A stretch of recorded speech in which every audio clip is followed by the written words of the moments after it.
Trump just sent a message to Iran, and everything is escalating. Something just happened in Iran. And in the middle of all of this, while the world watches in shock, President Donald Trump sent a message directly to Iran. Starting in late December 2025, protests erupted across Iran. The trigger was economic collapse. The currency crashed almost overnight. Inflation spiraled beyond what ordinary families could survive, and decades of suffocating international sanctions finally broke the backs of millions of people. And the regime's response? Brutal, coordinated, ruthless, unlike anything we've seen in recent memory. But here's what's truly chilling, and this connects directly to what world leaders are doing behind closed doors. The tactics being used go far beyond crowd control. Doctors and nurses who tried to treat protesters have been threatened, detained, and in some cases have disappeared entirely. The head of Iran's judiciary issued a public order that sent chills through the international community. 2 words: no leniency. Expedited trials have already begun. But first, you need to understand what the most powerful nation on earth just said in response to all of this. Now here's where it gets complicated. And this is where everything you think you understand about this situation is about to be turned upside down. On January 9th, President Trump posted a message that left no room for interpretation. He wrote, "Iran is looking at freedom, perhaps like never before.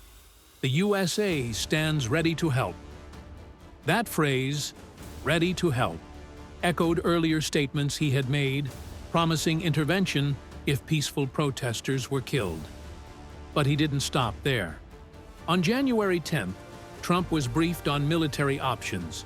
Strikes were on the table. He warned Iran of very strong action if the killings continued. On January 11th and 12th, as the violence intensified, Trump posted again, this time directly to the Iranian people. He said, "Keep protesting. Take over your institutions if possible." He warned the regime, "If they start hanging people, we will take very strong action." On January 13th, he went even further.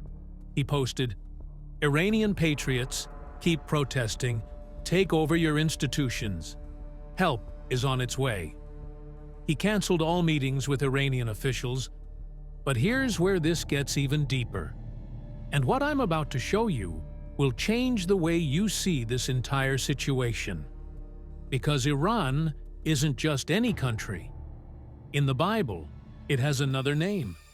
A name that appears in one of the most terrifying prophecies ever recorded. If you've studied end times prophecy for any length of time, you've likely come across Ezekiel 38.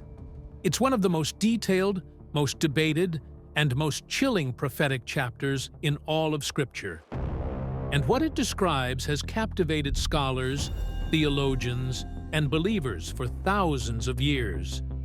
Because it speaks of a future invasion of Israel that will involve a coalition of nations coming against God's people in the latter days.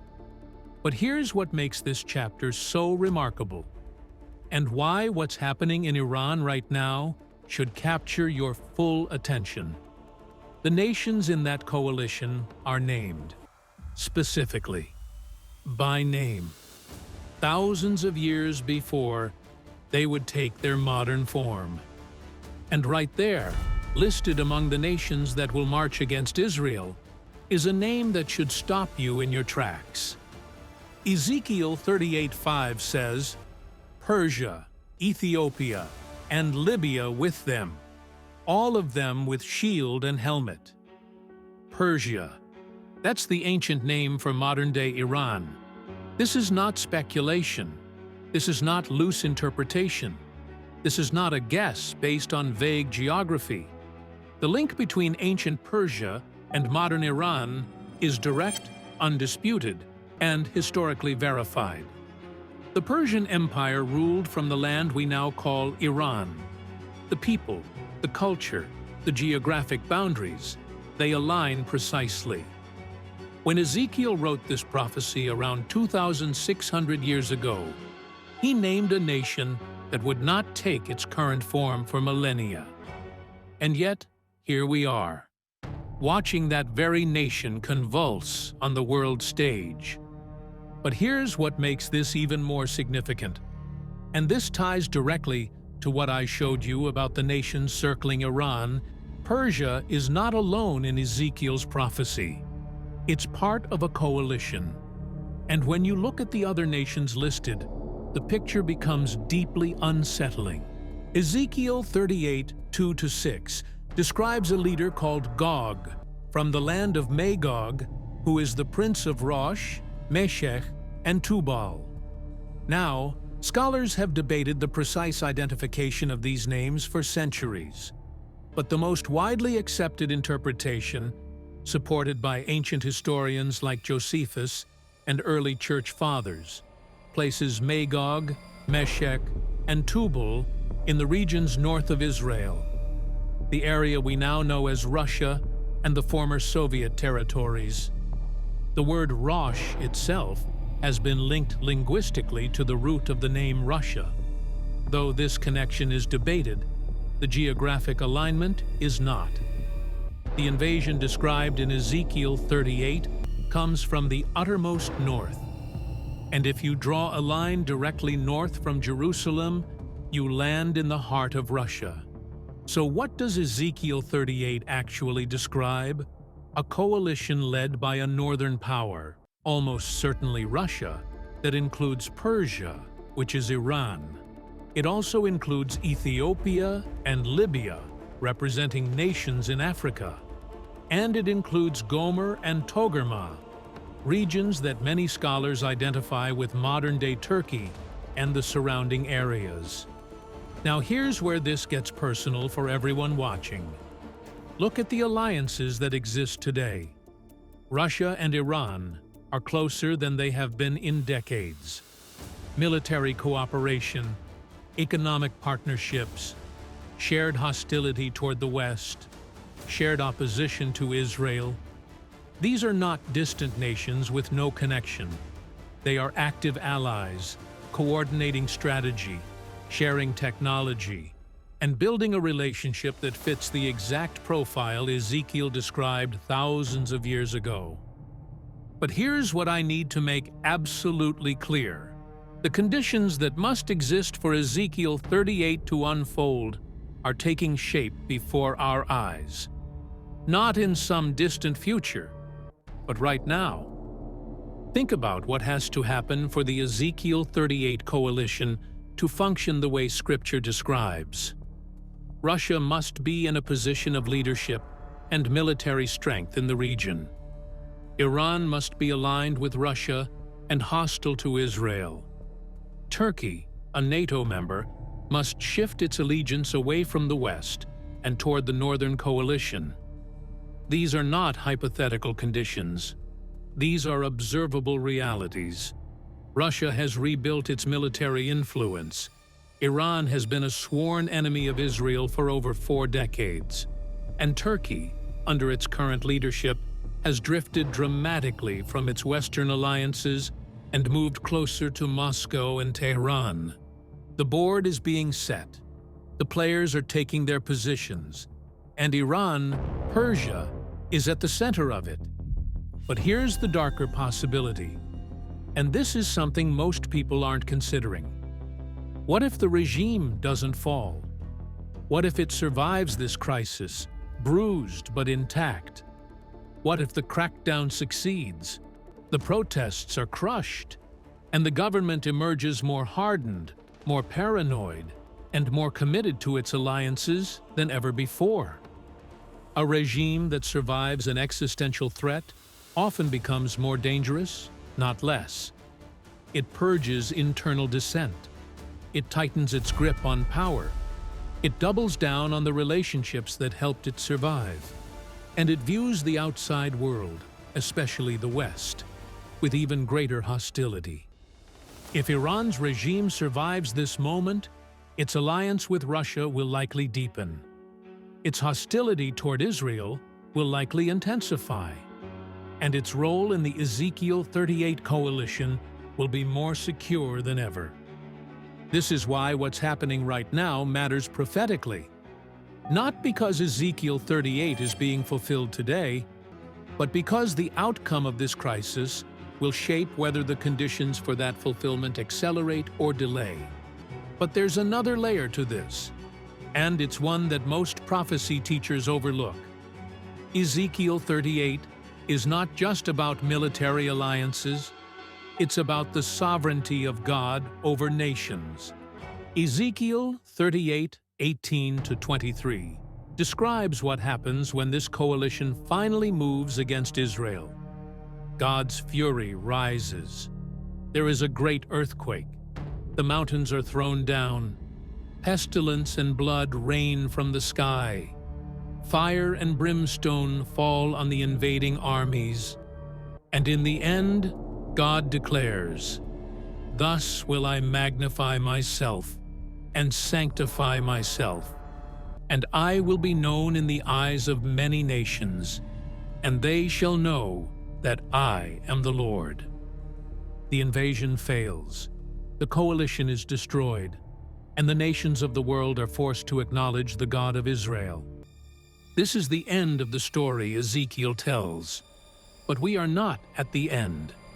We are somewhere in the middle, watching the stage being set, watching the players take their marks, watching the conditions align for something that was written thousands of years before any of us were born. And Iran, Persia, is at the heart of it. But here's what's truly alarming, and this is something most people aren't seeing at all. Iran isn't the only one watching what happens next. Every major power on Earth is calculating right now. Russia is watching. China is watching. Israel is watching. And the decisions they make in the coming weeks and months could reshape the entire Middle East and accelerate the very alignments Scripture warned us about. Let me show you exactly what I mean. Russia has deep ties to Iran, military, economic, strategic. They are not going to let a key ally fall without trying to shape what replaces it. China has invested billions in Iranian infrastructure. They need Iranian oil. They need Iranian cooperation for their Belt and Road ambitions. They are not walking away. And then there's Israel. Prime Minister Benjamin Netanyahu addressed the situation directly. He expressed support for the Iranian people's struggle for freedom. He said Israel and Iran could one day become loyal partners, working together for prosperity and peace. That is a stunning statement. A sitting Israeli prime minister publicly envisioning a future alliance with a free Iran. But here's the tension. And this connects to a warning Jesus gave that I'll show you in just a moment. Hope for freedom does not mean freedom is coming. And even if the regime falls, what rises in its place could be worse. History teaches us that revolutions do not always lead to liberty. Sometimes they lead to new forms of oppression. Sometimes they invite foreign control. Sometimes they create chaos that takes decades to resolve. And when the dust settles, when new powers emerge and old alliances crumble, the map of the Middle East could look very different. But here's what's truly sobering. And this is why the next section might be the most important thing you hear today.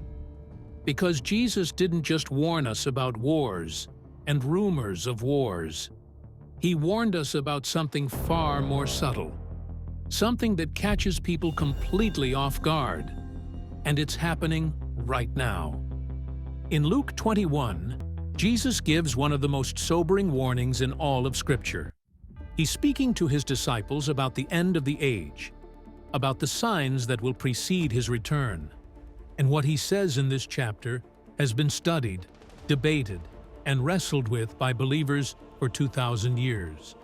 But there's a portion of this prophecy that most people skip over, a warning that doesn't get the attention it deserves. And it might be the most important part of the entire chapter for those of us living today.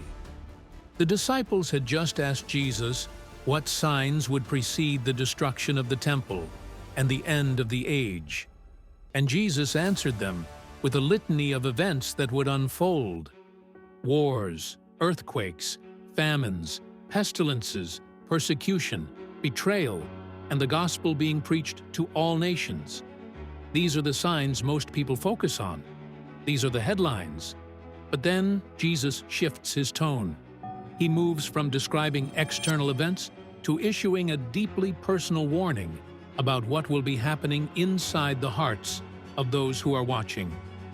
In Luke 21:34-35, he says this, "And take heed to yourselves, lest at any time your hearts be overcharged with surfeiting, and drunkenness, and cares of this life, and so that day come upon you unawares.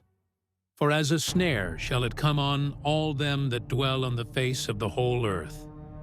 Did you catch that? Jesus isn't just warning about wars and disasters. He's warning about something far more subtle. He's warning about the condition of the human heart in the days leading up to his return. And he uses a word that should terrify anyone who takes Scripture seriously: a snare. A snare doesn't look like danger. That's the whole point. A snare looks like relief. It looks like safety. It looks like the thing you've been desperately searching for. Think about how a snare actually works. An animal doesn't walk into a trap because it sees the trap. It walks into the trap because it sees the bait. The bait looks like food. It looks like provision. It looks like exactly what the animal needs in that moment. And the trap is hidden, concealed beneath leaves, buried under dirt, disguised so perfectly that the animal has no idea it's there until the moment it springs shut. And Jesus is telling us, this is exactly how the last days will catch people off guard. Not through obvious chaos, not through unmistakable signs that force everyone to pay attention, but through false comfort, through distraction, through the slow, numbing effect of life's pressures and pleasures, dulling our spiritual senses until we can no longer see what's right in front of us. Look at the specific things Jesus warns about. Surfeiting, that's an Old English word that means overindulgence. Excess, being so full of the things of this world that you have no appetite for spiritual truth. Drunkenness, not just alcohol, but anything that clouds the mind, impairs judgment, and makes you unable to think clearly about what's happening around you. And the cares of this life, the anxieties, the worries, the endless distractions that consume our attention and leave no room for watching, praying, or discerning the times. Jesus is describing a generation that is so overwhelmed by pleasure, by consumption, by anxiety, by the relentless noise of daily existence, that they cannot see the trap closing around them. Does that sound familiar? Does that sound like the world we live in right now? We are drowning in distraction. Information comes at us so fast and so constantly that most people can barely remember what happened last week, let alone track the patterns unfolding across months and years. News cycles move so quickly that yesterday's crisis is forgotten by tomorrow's headline. And the sheer volume of entertainment, social media, and digital noise available to us at every moment makes it almost impossible to be still, to think deeply, to watch with sober minds. This is the snare, not the wars themselves, not the protests or the violence or the political maneuvering. The snare is what happens to us while those things are unfolding. The snare is the exhaustion that sets in after weeks of crisis. The snare is the relief we feel when someone tells us it's calming down. The snare is the moment we stop paying attention because we're tired, overwhelmed, or simply distracted by the next thing. And here's the pattern. Pay close attention because this is exactly what we're watching unfold in real time. Escalation leads to exhaustion. When a crisis first erupts, everyone pays attention. The headlines are everywhere. People are engaged, alarmed, watching closely. But human beings are not designed to sustain that level of alertness indefinitely. After days or weeks of intense focus, fatigue sets in. The mind looks for relief. The heart wants to believe the worst is over. Exhaustion leads to distraction. Once fatigue takes hold, attention begins to drift. Other stories emerge. Other concerns take priority. The crisis that dominated every headline slowly fades into the background, not because it's resolved, but because people are tired of thinking about it. And distraction leads to deception.